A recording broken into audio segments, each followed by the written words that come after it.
Good afternoon, everyone. Welcome to the Parks, Recreation, and Leisure Activities Committee for the month of May 13th, year 2024, 12 p.m., Charlottetown Council Chambers, City Hall. Calling the meeting to order. Item 2, declarations of conflicts of interest. Seeing none. Adoption of minutes, April 4th, and joint meeting with the Economic Development, Tourism, and Events, April 24th and April 29th. Okay, thank you. Is there any business arising from those minutes? Okay, thank you. We'll move into our reports. Christopher Drummond. I'll be a BR manager for today. I apologize.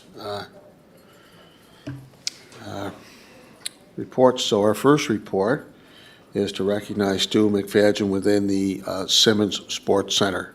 And when we say within, we're talking inside the facility, correct? That is correct. So do you want to give us a brief synopsis, Chris, please? Sure. So it was brought to Frank's attention that they would like to, there was a group, an online campaign, and Councillor Mattard had sent an email with regards to recognizing Stu McFadgen within the new Simmons Sports Center. So somewhere's in our memory wall, or it's somewhere's around those lines. So today we brought forward a report so that we can have a discussion at the committee level to see where we would like to go or what sort of recognition we were looking at for Stu McFadgen. And yes, to be clear, it's not to rename the Simmons Sports Center the Stu McFadgen Sports Center. It's to recognize Stu for his contributions to the community, both as an arena manager and as a city councillor, deputy mayor for the city for a lengthy period of time that he was involved with the city. Sure. Okay. So, in your report, is there anything you wanted to elaborate on, or? There was nothing. It was more just to bring it forward to the committee, and like I said, Councillor Mattard had asked for us to bring this forward to discuss at the committee level, so I guess we open the floor to the members and discuss. Okay. Councillor Bernard, since Councillor Mattard made the request, I'll yield to him first. And then, Yep, no problem at all. Thank you, Your Chair. Yeah, simply, as was stated, there was a lot of discussion on online social media about recognizing Stu at the time when the decommissioning of the last skate was happening there. So I thought it was a good idea to bring it forward, much like there's probably others. I wasn't aware of like a memory wall, which is a great idea, and that might be something. There was possibly some boardrooms there that, you may be able to consider naming a boardroom after, or an area within the rink. And I'm sure that crosses over many people who could be considered in that particular building. So I just was bringing it forward for discussion, visibility, and maybe there's a process already underway, and that would be great. But yeah, that was the intent.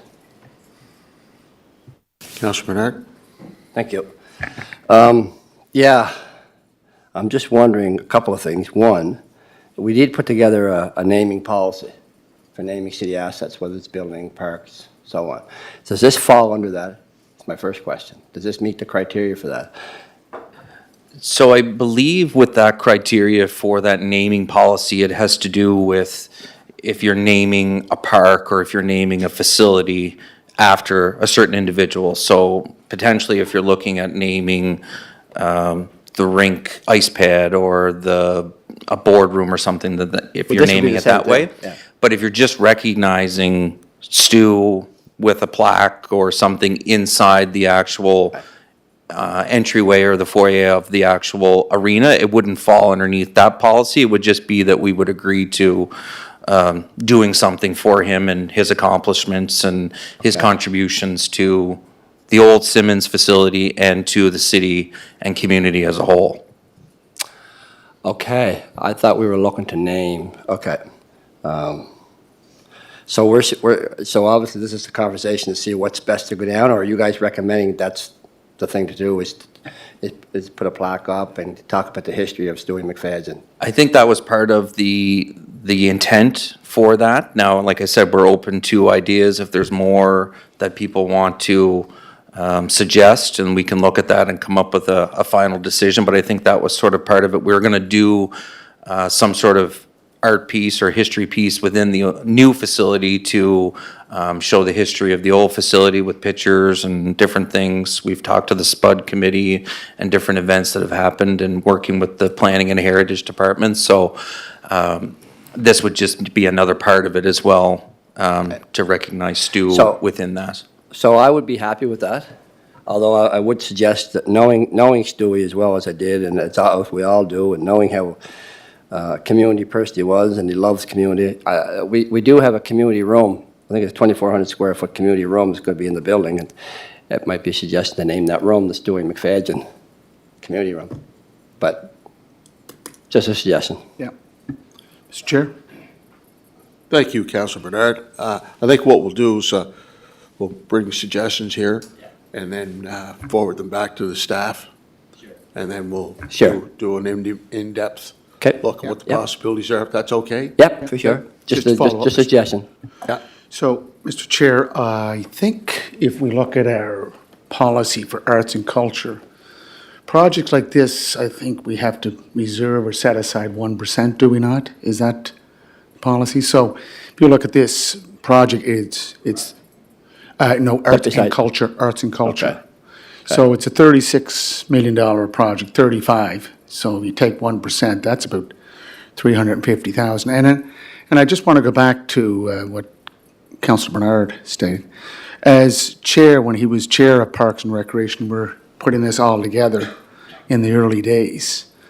We did have Natalie Munn as part of Gordy McCarville, others that have a history of, sports, recreation in Charlottetown. So I thought that was the focus. And I know Christopher did mention that, we're going to bring the Department of Planning, Development and Heritage into the fold. But, the clock is ticking because I think the official opening, we're looking at mid-October. So I'd like to have something that we could put in place that will really give a history of Simmons, ice sports, April Wines, Dan Peters, everything that did happen at that facility over the 50 years. And I think it was to be part of the concourse. That was my image, that was my perception. Christopher, so can you just give a little more information on the 1% that we have to set, or is recommended, suggested to set aside? Is that something we can? I'm not sure on that aspect of it. I know that Frank has been heavily involved with the facility, as well as our arena superintendent, Mike White. But I know Frank and I have talked a little bit that we still want to incorporate, but I don't know what his exact vision is for that. But we understand we have to have a certain piece of art as a part of that policy in that. So, and certainly the Simmons family history and the, the Simmons pop and all that. So all of those things will be incorporated into that. I think this was just an added piece of saying, this individual was our first arena manager, worked with the city for X amount of years, was a city councilor, was deputy mayor, just all those things too, so. And Mr. Chair, just a quick follow-up. We can name a lot of individuals. Like if you look at the SPUD tournament, going back 45-plus years, Ralph Manning, Claude Vive, there were a lot of Mary Vive. There's a lot of names associated with this facility and everything that took place. So, yeah, the sooner that we can get our Department of Planning, Development and Heritage involved in how we want to lay out this plan of a memory wall, the better. And so I appreciate what you're doing, Christopher, and the department, and thank you kindly, Mr. Chair.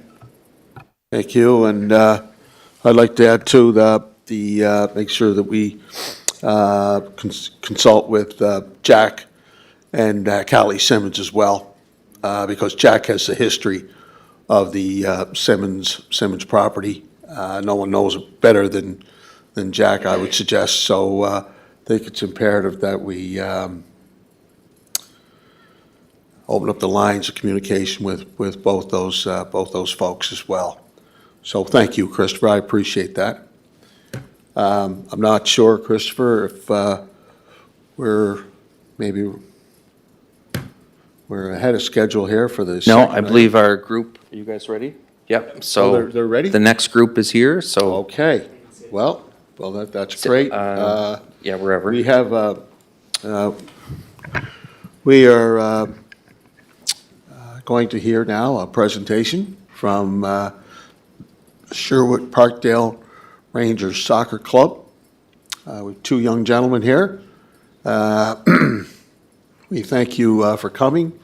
I believe that Martha Ellis has stepped back, and you guys are now in full control. Full control of making sure, oh, you're pointing to the other fellow. Yeah, I know guys like him, yeah. Anyway, look, I want to thank you both for coming here today. You got some big shoes to fill. You have big shoes to fill, and Yes, I know I do. Martha's going to be watching, so, your name, please? Oh, sorry, Josh Kelly. Hey, Josh, newly how are you? elected president. Good, thank you very much. I appreciate the opportunity to speak in front of this committee today. So what I want to talk about is just a bit about where we are as a club, our capacity that we're at, and some of the needs looking into the future.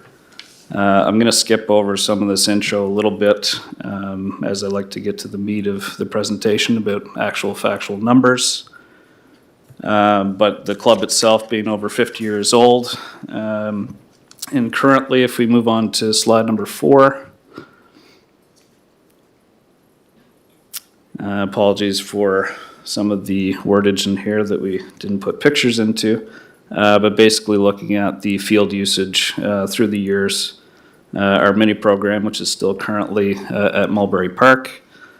We've had use of Stone Park Bowl and Heather Avenue being at the Stone Park School. Robin Hood, which unfortunately is not usable anymore in terms of our club usage.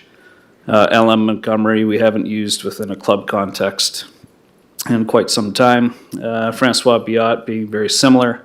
And then, of course, where most of our usage comes in is at the Parkland Complex for our U11, U18 teams and senior. So over the years, with a bit of a collaboration with Stone Park School, we've put in significant amounts of money into Heather Avenue for repair. Unfortunately, those repairs don't seem to keep up with our actual needs and the capacity of what we need. So then if we want to move ahead to slide number 6, we can just look at some of the growth in our registration numbers over the last several years. Obviously, 2020 being an off year for specific reasons. But we've seen some unprecedented growth, specifically to 2023, where we've seen a huge jump in numbers all throughout our mini programs, youth programs, not so much our senior programs. And then moving on, we can see our usage at Mulberry Park. So 2023, the U5 numbers specifically have decreased a little bit. That's because we've introduced a U3 program. There were quite a few parents that wanted to get their younger children involved that usually would be encompassed in that U5 program, but just due to capacity issues, we've had to separate them so we can run a more effective program. The same for U7 and U9. As you can see, we've seen big jumps, and of course, with success comes issues with trying to fit everybody in. And then on to our youth numbers. Very similar. U13 has stayed plateaued a little bit in the last couple, but our U11 programs have seen a significant increase, specifically on the boys' side of things. I'm going to skip through a few of the slides here. If we can go to number 12, please, and just talk about the usage we currently have just specifically on scheduled games within the PEI soccer system. You can see that on Mondays and Tuesdays, we have significant use, a minimum or around 9 games per day. Wednesdays, a little bit less at 3. Thursday and Friday, 5 and 6, and on the weekend, very little usage for obvious reasons. It's the summertime, and they try to not schedule games during these times. We've had to be very flexible to schedule things around, and this doesn't even encompass teams actually using fields for practices either. This is specifically games. So you can imagine the amount of usage that these fields take over the course of a summer. It's quite a beating. And then if we go to slide number 14, just more of a summary of some of the field availability again to come to that note. So at Parkman Complex, we have the use of 2 full-size fields, and the other full-size field that we have there is split into 2 for our U11 and U13 games. And we do move that field around because it's layered from a top field, middle field, bottom field to try to rest the field each year because the smaller kids have less wear and tear. To try to maintain those a little bit. We do have use at Heather Avenue of 2 U11, U13 size fields. Unfortunately, the issue with that is it's a school property, and we only come into usage mid to late June, so that can impact when we can start some of our U11, U13 programs. And also then we run into scheduling issues because we need to fit them in at the Parkman Complex, and we have no other options at this time. In terms of Mulberry Park, we've had 4 U9 size fields, and we were able to create, with a small amount of space, an additional field just due to capacity.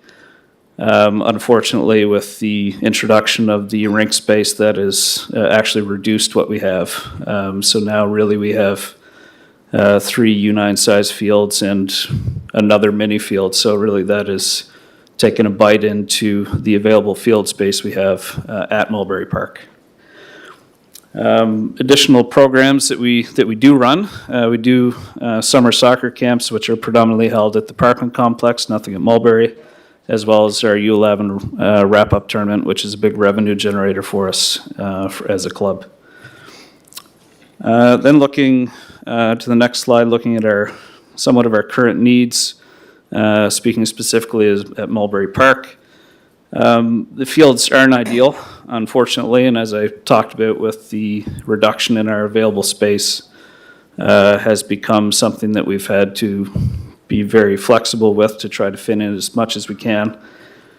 Parking can be very busy, especially with baseball games going on certain nights. And last year was the first time that we've had to turn kids away because we ran into capacity issues, and we can't reduce the overall program standards by simply putting a few more bodies on the field. That's not something we're looking to do, but unfortunately we've had to make the tough decision to do at times. And on to the next slide, and the final one is more of our youth field needs. So at this time, really we only have 2 fields that are multi-use between U11 and U13. We have been able to get scheduling done around this, and the use of Heather Avenue in June has alleviated some of our capacity issues, mainly in training practice. But really we need to start looking at having an additional field space, whether it be for running mini programs in the East Royalty area, or offering a new, larger space that is similar to Mulberry Park and the amenities that are provided there, and turning Mulberry Park into something completely different. But that's currently where we're at. And just as a couple of side notes I don't have on the slide itself, but PEI Soccer is asking all clubs on PEI to become a quality soccer provider, which encompasses a lot of different criteria relating to governance, policies, bylaws, as well as accessibility. We found that the percentage of newcomers that are coming into our club and in our space has increased quite a bit over the last couple of years. And Mark and I have done our best to liaise with newcomers to make sure that we can get information to these family as best we can. Translational services going to a specific night to try to reach them. And we want to make sure that we can reach out to these specific communities to offer something, maybe even something that's beyond what our traditional structure is, and offering different types of soccer. There are many different types. There's lower numbers, 5v5, there are walking soccer, anything, just even a pickup night. But unfortunately, when we're so busy on many of our fields, we don't have the ability to offer something that's just a little bit different and to more of our community members. With that, thank you very much for your attention, and I'm happy to answer any questions you may have.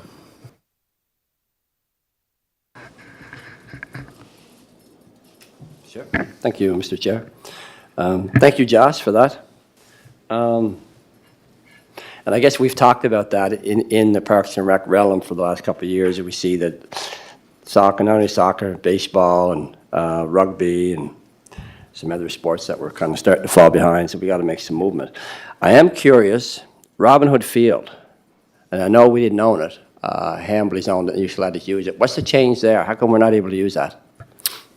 I want to see just general upkeep of the field. The nets that were there were very old. It's become quite hilly and a lot of holes and other things, and something we've moved in the past several years away from that because we've not been able to hold anything really. But if we're able to fix those deficiencies, are we able to use the field? That would be great. I think we could probably look at the total spacing and see if we can make it appropriate for even some of our mini program to alleviate some of the issues at Mulberry Park. Not everything, but some, or even a practice field of some type that we could open up some space at the parking complex. We'd certainly be interested in that.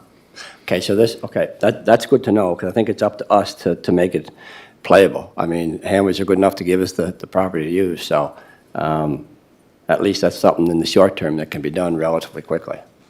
So, okay, thank you. Mr. Chair. Thank you, gentlemen, for your presentation. Oftentimes when people come into the committee and talk about some of their challenges with field space, whether it be baseball, soccer, I'm always curious, are you guys foreseeing any potential areas that might work for you that you could bring forward as a suggestion? Sometimes we don't always necessarily see it, or the council here, but there might be a particular, it's interesting, when I drive down to Parkman a lot, just on the right hand where the old pump house used to be there. Like I see that as like, is that not a potential place for, minor the U3, U5? I know the parking gets a little challenged there, but nonetheless, it's a big piece of green space there now. Not sure what the plans are for that, but there could be other places. I mean, I don't drive around thinking of, oh, what a great soccer location, but you may see that yourself. So I would welcome, this committee should welcome any potential ideas that you may have around particular places, and we just obviously see if they work or don't work, or what the logistics around them are. So thank you, and certainly recognize my son has been in the association since knee-high to a grasshopper, so he certainly has played at all of these areas, and and I've firsthand seen the challenges of the availability of soccer fields and stuff, so we're all over the place, yeah.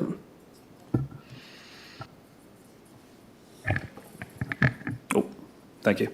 I think I wouldn't say that we've specifically looked at certain areas, but it is something that I think now that we've had this discussion, we're happy to take it back at a board level and come up with some ideas or suggestions to this committee. Because obviously we have certain needs you may not understand or what we kind of envision, so we'll make sure to put something together.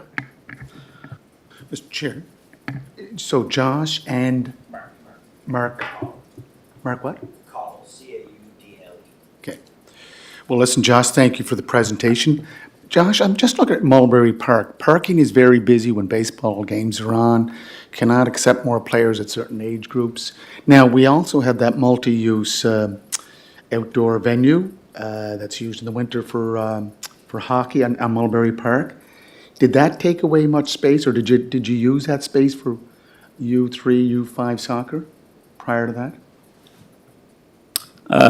So we lost basically a full U9 size field because it cut into just a small section of that, so we've had to reduce the official size.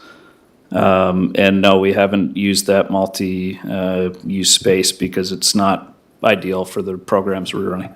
No, I understand that. I know it's for hockey in the winter, ice hockey, it could be for pickleball, it could be for ball hockey. No, not for soccer, it did take away from the capacity, your playing field capacity, correct? It did.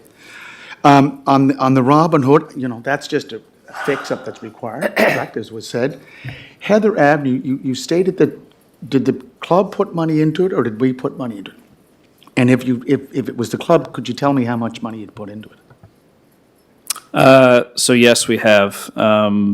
I'll say that there was a quick maths done that was around $30,000 over the past decade, 12 years from what our board could remember. And more specifically, 2 years ago, we basically lost access to Heather Avenue as the school approached us to share a 50-50 percentage of around $3,000 to $4,000 to do some work.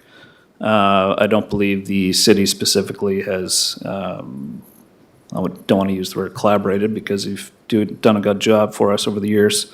But that's who we liaised with to put some money in recently. And thank you for that, because Parks, Recreation, Leisure, the department, the standing committee is responsible for venues, whether they're ice facilities or they're baseball, soccer. So I think going forth, Mr. Chair, I think we have to, keep that door open. So if there is a possibility to collaborate with the Sherwood Parkdale Soccer Club or with Stone Park, that we should be all around the table, because that investment from us is an investment to ensuring that our fields, our venues are up to par, and that it accommodates the numbers that you're looking at. And the last question, Josh, is there was talk about expanding out on, as you know, the city of Charlottetown annexed the property that is from M&M Furniture out to the intersection of York Road and St. Peter's Highway.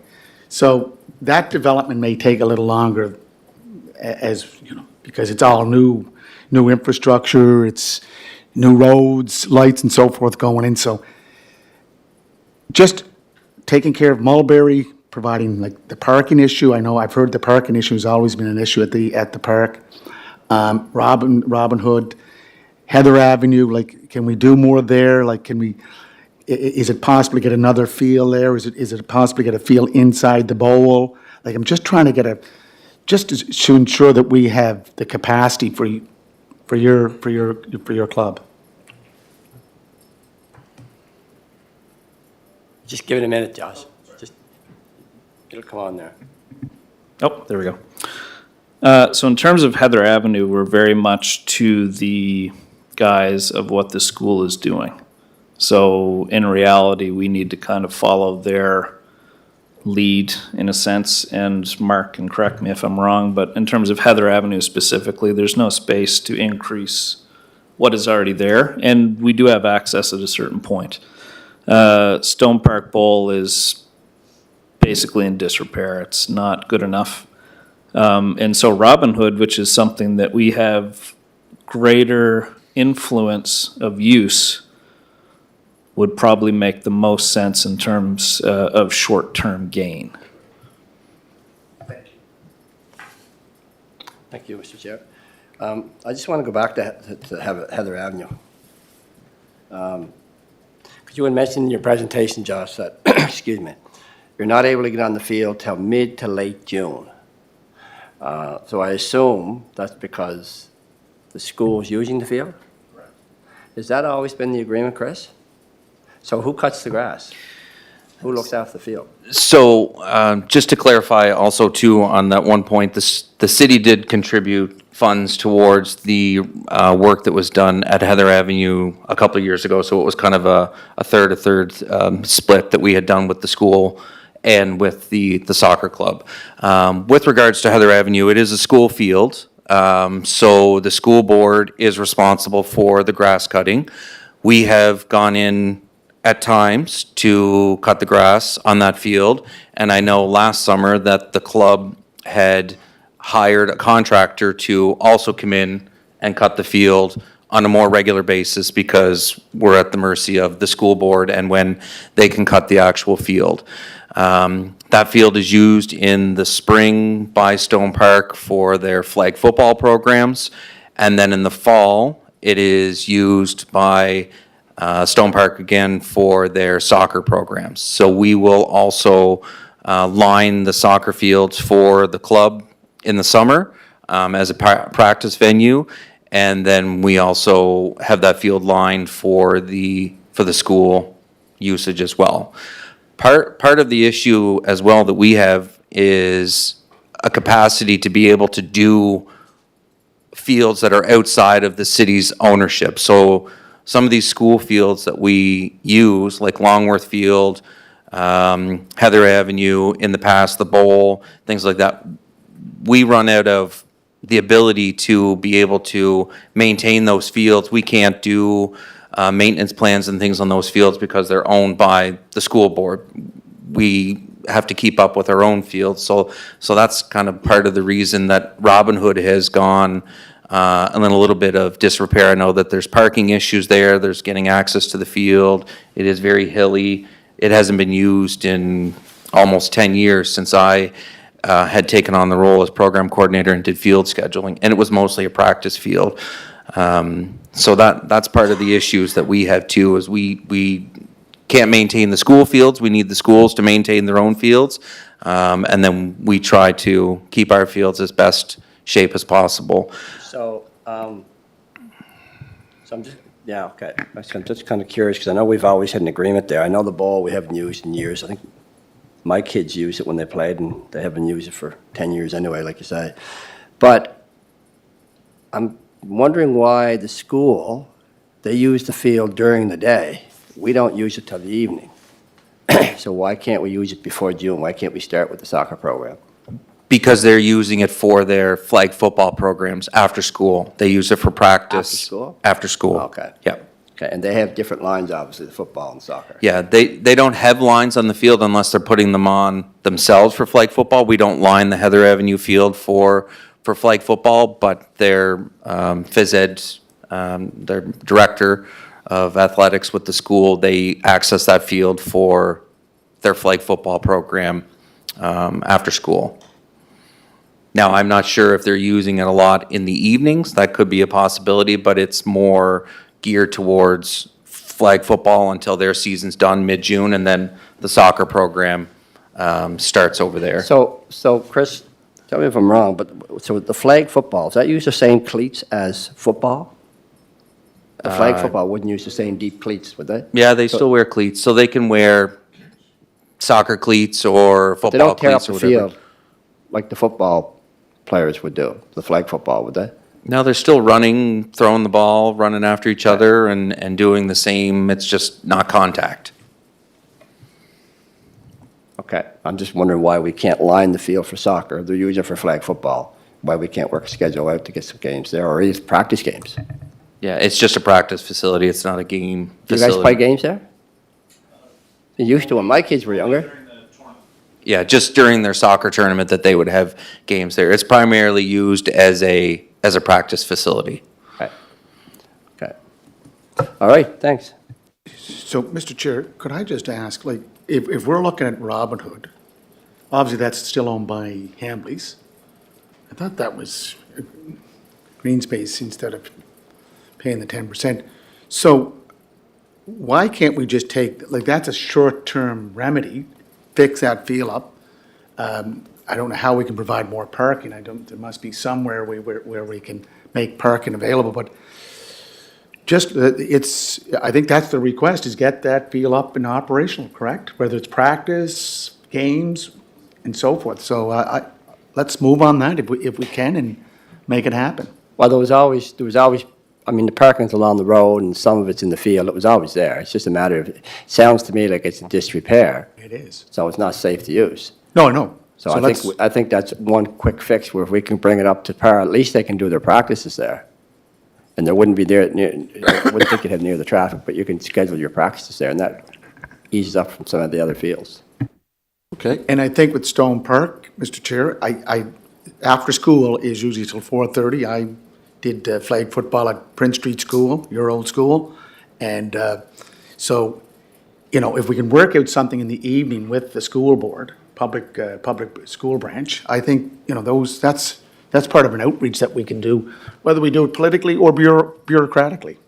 Yeah, I will say quickly, if I can, I have been in contact with Trevor Bridges, who is the athletic director at Stone Park, and he has mentioned as such that we can have some flexibility. It's just running into the evening if we have scheduled program, and if they're running late or one of their flag football coaches would like access a certain night, then that will eliminate our option very quickly, and they would be first priority.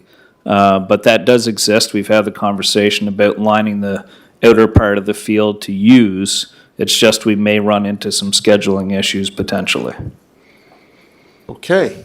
And I will, Your Worship, I'll just give an update on from what I know of the new annex land that came into the city. So the owners are waiting to have it zoned before they'll give any prices of property that we could buy. So that's with our planning department, and so I assume they'll probably try and get the best zoning they can so they can get the most money for it. But that's where there's a hole up there, so. I want to go back to Stone Park. So is Stone Park operational or it's not? Heather Avenue is. No, I'm Stone talking- Park I'm Bowl sorry, Field I'm talking is. about the bowl. Oh, the bowl? No, Okay, so that's owned by the province. correct.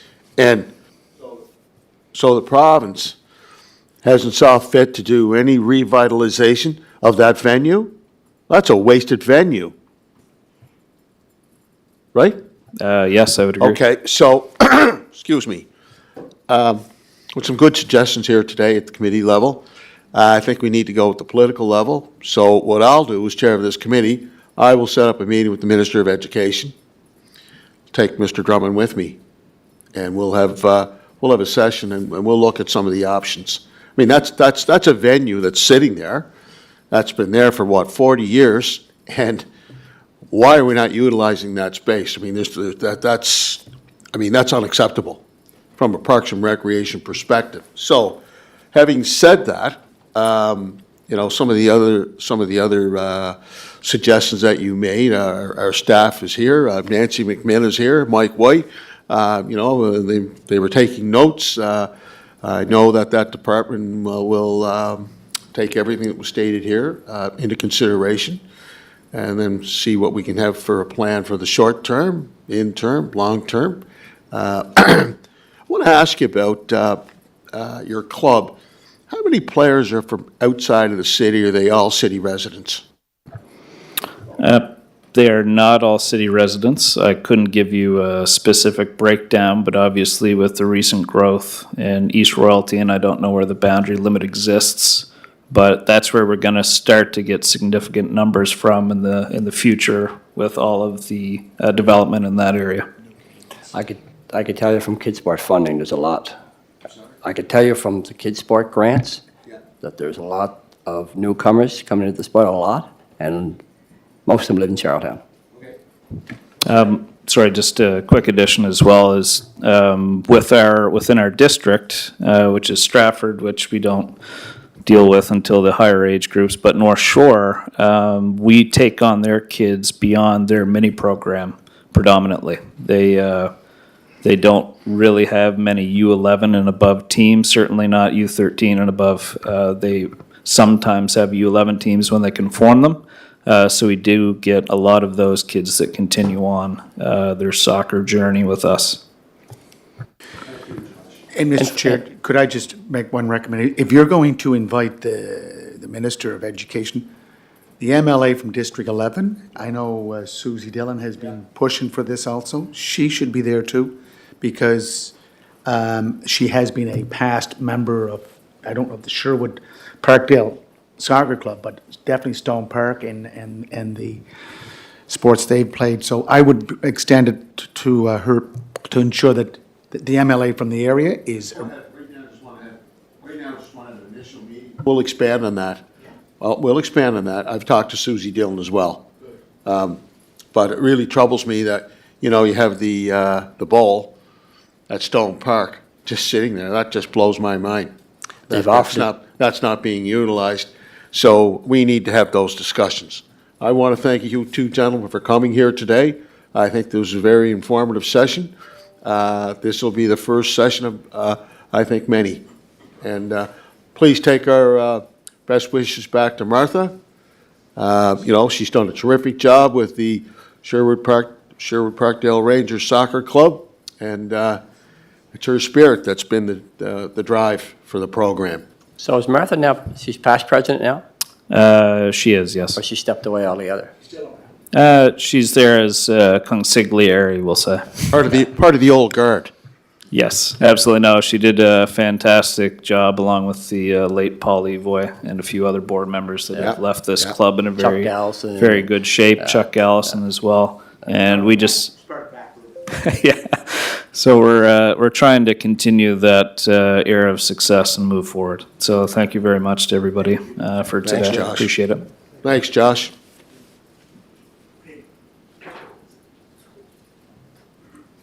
Sorry? Oh, yeah, sorry. Okay, just trying to get back to my agenda here.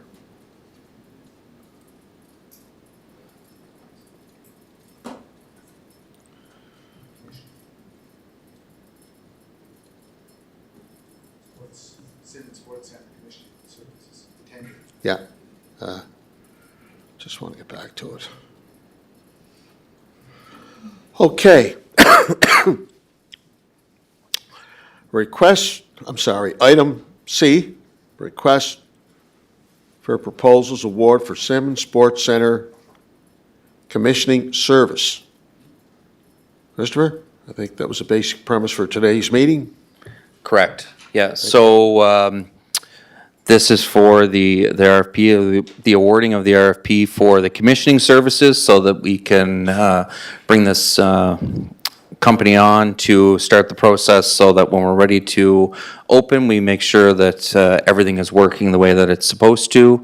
And this group will work with the current project managers to come up with reports and checklists of everything that needs to be done. So the winning proposal was MCA Consultants, which is a local business. There was 3 bids that had come in, and they scored the highest. And we are recommending that we award this to that business and have that go to council tomorrow evening for their consideration. No, just hold on. I got some questions on what we're doing here. All right, Councilor Bernard, go ahead. Thank you. I mean, I just want to understand this. So it sounds like we're hiring another consultant company to go through to make sure everything's working in the rink, that we already have a project manager that we're paying to make sure everything works. That's what it sounds like to me. We have a project manager, we have a consultant group that's overseeing this. So am I understanding that we're hiring another consultant to make sure everything's working? So my understanding, and Mike can, because he worked on the proposal with Frank, but this company specializes in the commissioning of facilities. So yes, they will be working with our project engineers or project managers, but they would specialize and have different backgrounds in specifications and certifications that we need to have to make sure that the facility is going to function correctly. And am I missing anything I would else? hope we Okay. would know that with the people that are there installing our equipment and making sure it works and making sure it works properly now. Instead of doing it, installing it all, and then find out later. So our project manager was not hired to do commissioning services, so you need an outside expert to come in and ensure that all systems and equipment are working properly. It's a common practice for new facilities. Like I said, our current project managers weren't hired to do commissioning services. Our designers aren't commissioners. It's a specialized practice that we need to hire somebody to make sure that the building's gonna run the way it's supposed to run. Okay. I never heard of that before. No, that's required. Okay. Yeah, anytime a new build, You have to bring in a commissioning of services. It's a specialty. JLL is one of the This is bidders. the first I've heard of it. Yeah. Sorry, Councilor. So for clarification purposes, just to follow along with what Bernard said, we have a consultant on site who's been on site since this project began, the construction of the project began. And it's his job to make sure that all the amenities, all the infrastructure, everything that is associated with the construction of that new facility is there, is not overlooked, there's no discrepancies, and there's no deficiencies, correct? That's my first question. That is correct. They're there to make sure that the plans are followed and everything is going to accordance of the project. And if there's issues, then they work with us as well too. If there's something that comes up, if there's a change order, we have to work with the contractors and things like that. This company is like a third party that comes in and makes sure that the project manager had done their job, and they make sure that everything from faucets are running to HVAC systems are running correctly to, the pool's not leaking, that basically everything in the whole facility is running the way that it should. And if it's not, then we have to go back and make sure and fix it and make sure that the contractors make it right. So help me with this, Christopher. So we bring on the third party. So the third party is truly objective, objectivity is adhered to, it's truly independent, impartial. So once that exercise is completed, then there should not be any deficiencies, there should not be any discrepancies, or there should not be any shortcomings whatsoever because of the third party that's going to be brought on and have those independent lens.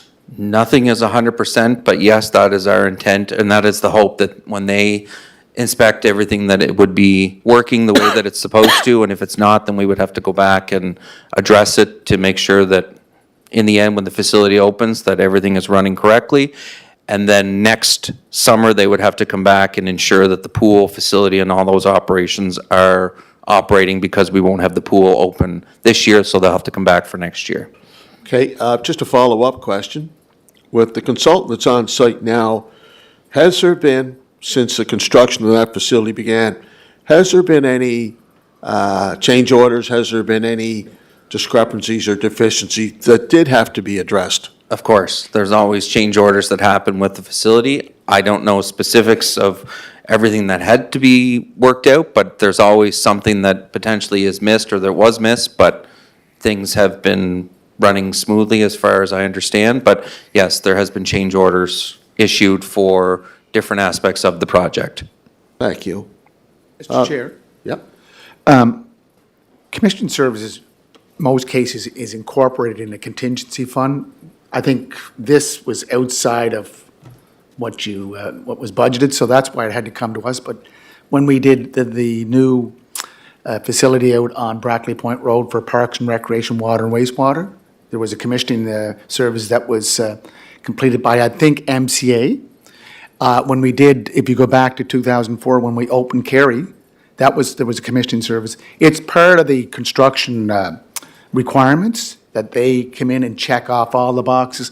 And commissioning services means the process of ensuring that all components are designed, installed, tested, operated, and maintained according to the operational requirements of an entity. So this entity is the Simmons Aqua Arena facility. So yeah, it's practice, it's required in the construction field. So I'll just reiterate, and I know we're running short in time. Once we get through this exercise and bringing this outside, independent agency, that they'll be able to make sure they'll go through it with a fine-tooth comb, and then we're all set, ready to roll for October. Okay, thank you.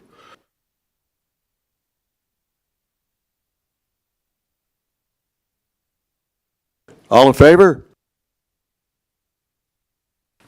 Thank you. Now, I think let's do, oh, God. Managed. Yeah, I know. Jeez.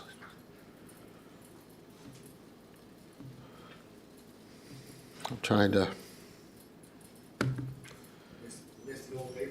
Yeah, I do. Yeah, I do. Do you know what? I really do. No, this, what is it, 01 or ground zero, that, holy jeez, anyway. What? No, I was told by our boss that no more paper. That right, boss? The boss told me today. Boss told me today, under no circumstances whatsoever. Oh, I know. Yeah. Anyway, diverse city. Laurel, you're on.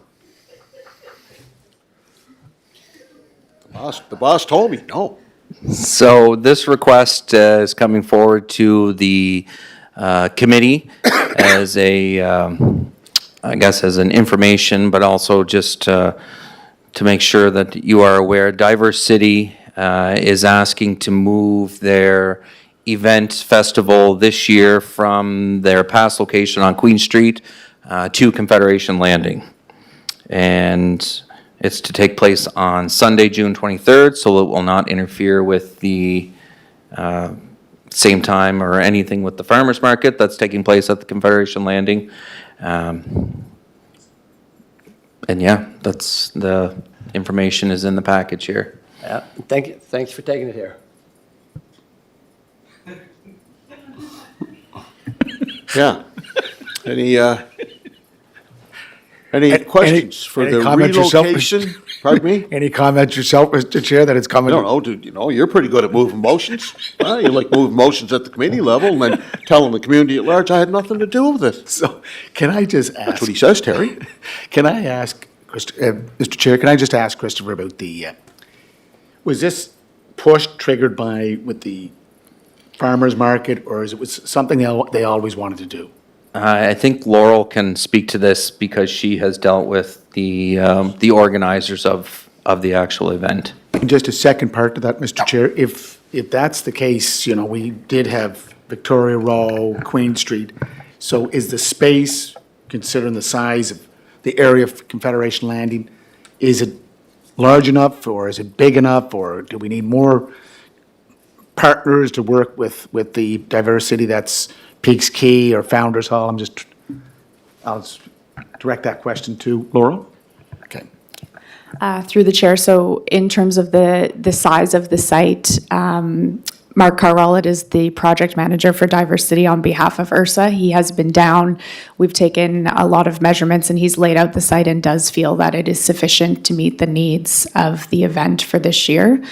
So we don't anticipate any size constraints at this time. Just in terms of the background of kind of how we got here. So the Event Logistics Committee has now met with all of the events that use a street as their site. And out of those conversations, Diversity did review whether they wanted to remain on Queen Street, which was an option for them, or whether they wanted for 2024 to look to another site. Ultimately, through their own internal conversations, they have decided to try Confederation Landing for this year. They may return to Queen Street in the future, but they did make the request to have this site considered. Mr. Chair, just a quick follow-up. The only issue, as you know, when we go back to the festivals that were held down on the waterfront, Canada Day Festival celebrations, it was always post-event that there was a lot of work that had to be done to Confederation Landing. So just please take that in mind, that there's a lot of work that has to be carried on post-celebration, whether it's Canada Day or Diversity. I've been told about it numerous times, and that's some of the fears that they're having with the possibility of the farmers market down there. There's a lot of work that goes into making that landing look the way it does. I just wanted to pass it on. Thanks.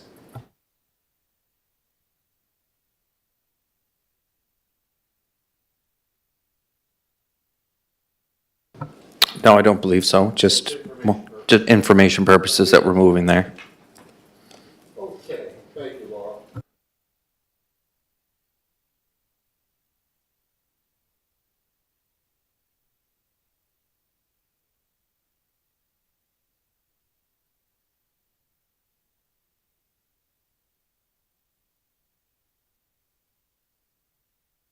Reports in the packs, any questions? Looks good. Then the next item is youth. Looks good. Okay, move for adjournment. No, just new business. I just wanted to add just for next meeting. Sure. Well, it's right here. It's on the Oh, agenda. that's right, you need a notice of motion, don't you? Yeah, no, I'm giving Well, that. you gotta go I'm giving through the that. Geneva Convention. Capital project, can I get up for the next meeting, just sort of a bird's eye view of where we're at with our capital projects for 24, 25? And also that schedule for the Simmons Arena, Simmons Aqua Arena. That was it sent to you. Was sent out, That was sent to you. so we're not gonna go over, it. Frank is not a, Well, if you have any questions, just. no, go I'll leave it downstairs. for the next meeting. Thank you, sir. Just a quick question, though. Thank you. The map that is included in the information for the diverse city, I think Laurel's gone, but anyway, is that kind of mirrored off the farmer's market, the way it's going to be set up? So the farmer's market is similar to that. I did meet with the farmer's market last week to go over, we had some examples of where their tents and things may go, but it is around the oval as to where a majority of those tents will be set up for the farmer's market, similar to this area as well too. And then stage is in the same location. It looks good. It looks very workable. So, thanks. Chris, while we're on the topic of the farmer's market, diverse city, all these events are going to be held down at Confederation Landing. Who is ultimately responsible if there's any damage done to Confederation Park? Like, who pays the freight? I know that City of Charlottetown, through Public Works, more specifically Parks and Rec, provides a lot of services in kind. I do know events that did take place there in previous years. I mean, we had a festival down there, Lighthouse played, Kim Mitchell and a bunch of those guys, but the organizers were right on site, garbage containers and everything, and, you know, that place was spotless, from what I could see, maybe I'm wrong. But are we gonna have that same commitment? And we're gonna have people that, you know, are there in a position of authority, that's going to be responsible to make sure everything's addressed, and then at the end of it, for example, with Parks and Rec, will be doing an evaluation on a weekly basis to make sure everything is addressed and addressed effectively. Yes, Chair. So with regards to the diverse city, we would be looking at the site in advance of how it looks, and then after the event, if there's any issues, we would be working with the event organizers if there's any remediation that needs to be done. We would be also collecting the garbage and working with Public Works and picking up the garbage after this event, similar to what we do with all of our other events. And the same as the farmer's market, we've worked with Public Works in garbage pickup and things like that, and then we'll be inspecting the area to see where things are after each week and assess any damage that needs to be repaired. And again, working with the groups if we need to.